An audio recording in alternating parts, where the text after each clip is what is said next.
अरे ऊंची जाति के लोगों, अपने अधिकार को इन शूद्रों के हाथ में सौंप दो, नहीं तो जब उठेगा तो एक फूंक से तुम्हारी सारी ताकत को उठा करके रख देगा। और उन्होंने कहा था कि यदि आर्थिक और सामाजिक अधिकार उनको नहीं मिला तो ये वो तबका है जो है संविधान को नष्ट भी कर सकता है। संविधान बना, आजादी मिली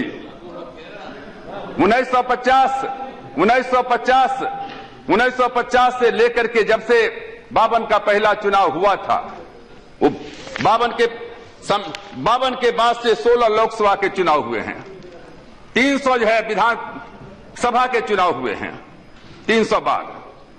और प्रजातंत्र, इसमें दो मत नहीं है कि प्रजातंत्र जो है दिनों दिन जो है हमारा डेमोक्रेसी नीचे जा रहा है। लेकिन आप एक बात याद रखिए, बाबा साहेब अम्बेडकर ने कहा था कि हम जा रहे हैं विरोधाभास में। एक तरफ से जो गरीब लोग हैं, दलित हैं, पिछड़े हैं, अल्पसंख्यक हैं, गरीब लोग हैं, उनको राजनीतिक आजादी मिल गई है, लेकिन उनको आर्थिक और सामाजिक आजादी नहीं मिली है।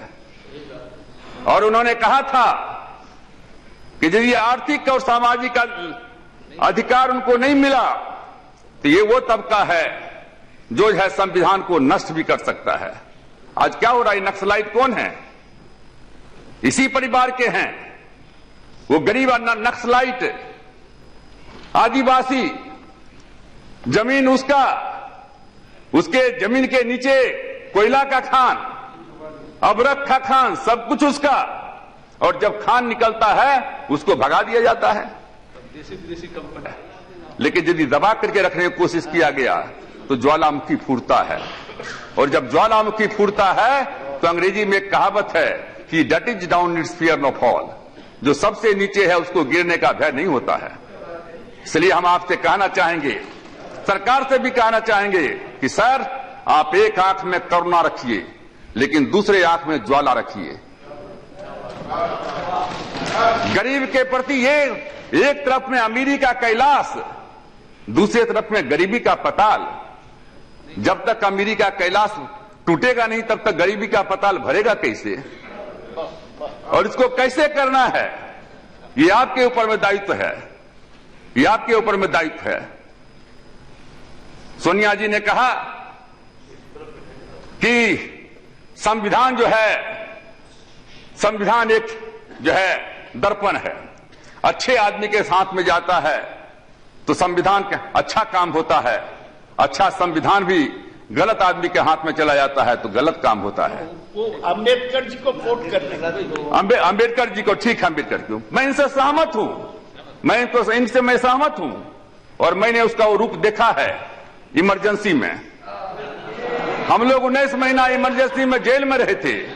यही संविधान था जिस संविधान के तहत हम लोगों को जेल में भी बंद करवाया गया था। तो ठीक आपने कहा है। इसलिए मैंने पहले ही कहा कि नेता, नीति, नियत, ये संविधान का प्रियम्बुल पढ़िए। 10 है इसकी आत्मा है। पहला है सॉवरेनिटी, दूसरा है सोशल रिपब्लिक, तीसरा है democracy, secularism, justice, individual rights, equality, fraternity, dignity of individuals, unity and integrity. ये है हमारा 10 क्या कहते हैं कि हमारा जो है ये बिंदु है। 10 क्या कहते हैं कि हमारी आत्मा है। अब नियत की बात है। अब हमारे जैसा लोग, अभी हमारे साथी कह रहे थे, रिजर्वेशन की बात कर रहे थे, ठीक कह रहे थे, सीपीएम के साथी ठीक कह रहे थे। अब प्रमोशन में रिजर्वेशन का मामला है सर। हमारा एक न्यायपालिका है, हम सदन में हैं, मंडल कमीशन हमारे, हम थे उस समय में, कल्याण मंत्री थे। हमारे पास में 6 विभाग था। आज जो 6 विभाग है, अनुसूचित जाति था, अनुसूचित जनजाति था, पिछड़ी जाति था, अल्पसंख्यक था, महिला था, और क्या कहते हैं कि वेलफेयर, चाइल्ड एंड वेलफेयर था। ये सब हमारे पास में थे। महिला कमीशन को उसी समय हमने दिया था संवैधानिक दर्जा। अनुसूचित जाति जनजाति का उसी समय में दिया था संवैधानिक दर्जा। प्रिवेंशन ऑफ एट्रोसिटीज एक्ट उसी समय में हमने क्या कहते हैं कि लागू करने का काम किया था।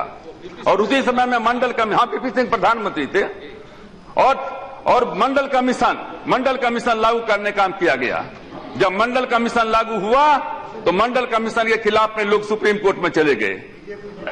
मंडल जब लागू किया तो मामला सुप्रीम कोर्ट में गया। सुप्रीम कोर्ट ने कहा कि प्रमोशन में रिजर्वेशन जो है मंडल तो ठीक है, और मैं कहना चाहूंगा कि मंडल कमीशन की जब हम लड़ाई लड़ रहे थे तो सिर्फ रामविलास पासवान ही नहीं लड़ रहे थे। उस समय में यहां मधु दंडवते भी थे, चंद्रजीत यादव भी थे, हरिकेश बहादुर भी थे। देखिए ये देश जो है, देश में सिर्फ राम अवधेश भी थे। तो इसलिए आप भी जो हम सबका नाम जोड़ लीजिए ना। मैं कहना चाहता हूं कि इस देश में और जिनको शरद जी भी थे, ठीक है। अरे शरद जी, लालू जी उस हम चीफ मिनिस्टर हो गए थे वहां, हम पार्लियामेंट की बात कर रहे हैं ना। तो इसलिए अच्छा, बिहार के बारे में बात बोलिए भाई, क्यों कहा जाता है? अच्छा, जयप्रकाश जी जिनका नाम जोड़े हैं सबका नाम जोड़ लीजिए, कहें जिनका सबको जोड़ लीजिए, जयप्रकाश जी का भी जोड़ लीजिए।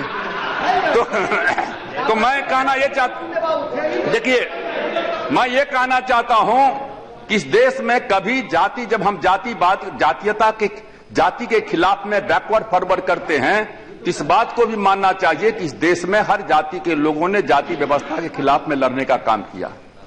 गांधी जी वैश्य थे, भगवान बुद्ध क्षत्रिय थे, राजा थे, लेकिन बाबा साहब अम्बेडकर ने कहा कि भगवान बुद्ध को अपना नेता मानने का काम किया। दयानंद सरस्वती ब्राह्मण थे, लेकिन दयानंद सरस्वती ने जब पाखंडवाद के खिलाफ में लड़ने का काम किया तो दयानंद सरस्वती को भी जहर देने का काम ब्राह्मण नहीं किया था। विवेकानंद कायस्थ थे, लेकिन विवेकानंद ने कहा, अरे ऊंची जाति के लोगों, अपने अधिकार को इन शूद्रों के हाथ में सौंप दो, नहीं तो जब उठेगा तो एक फूंक से तुम्हारी सारी ताकत को उठा करके रख देगा। इसलिए हम सबका इस देश में जो है, भारत एक बगीचा है, इस बगीचा में हर तरह के फूल हैं। हिंदू भी हैं, मुसलमान भी हैं, सिख भी हैं, ईसाई भी हैं, दलित भी हैं, ब्राह्मण भी हैं। और जो बगीचा का जो हम चाहते हैं, हमारी सरकार चाहती है कि हमारे बगीचा में कोई फूल मुरझाने नहीं पावे, हर कली को खिलने का मौका मिले, हर फूल को मुस्कुराने का मौका मिले।